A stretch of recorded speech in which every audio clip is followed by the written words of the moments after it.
নতুন বছরেই বিয়ে করবেন বাপ্পি চৌধুরী। বেশ লম্বা সময় পর মুক্তি পাচ্ছে চিত্রনায়ক বাপ্পি চৌধুরীর নতুন সিনেমা।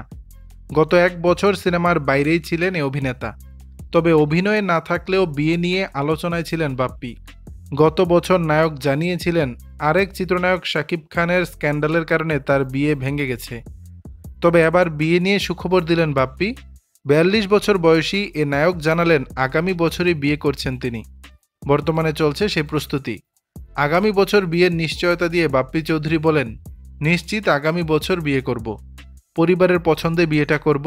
তাদের পরিকল্পনা আছে, বলেছে মার্চ এপ্রিলে আমাকে বিয়ের পিঁড়িতে বসিয়ে দেবে। আমিও বিয়ের জন্য তৈরি হচ্ছি। এক বছর ধরে পর্দায় দেখা মিলছে না বাপ্পি চৌধুরীর। এ প্রসঙ্গে অভিনেতা বলেন, আমি যে ধরনের কাজ করতে চাইছি সেই ধরনের কাজের প্রস্তাব পাচ্ছি না, তাই অপেক্ষা করছি। পরিকল্পনা চলছে। আমার আসলে থ্রিলার ধাঁচের ছবিতে আগ্রহ বেশি। সম্প্রতি চলচ্চিত্র অঙ্গন ছেড়ে ব্যবসায় মনোযোগ দিয়েছেন এই অভিনেতা। অনেকেই বলছেন সিনেমা ছেড়ে ব্যবসায় নেমেছেন বাপ্পি। এ প্রসঙ্গে অভিনেতা বলেন, ব্যবসায়ী বলতে গেলে নিজেকে নতুনভাবে তৈরির সময় দিচ্ছি। আমার বাবা আর বড় ভাইকেও সময় দিচ্ছি।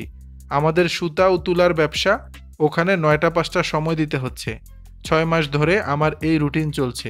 আমিও বেশ উপভোগ করছি। আমার মনে হয় যে কোনো সন্তানের একটা সময় বাবার হাত ধরা উচিত।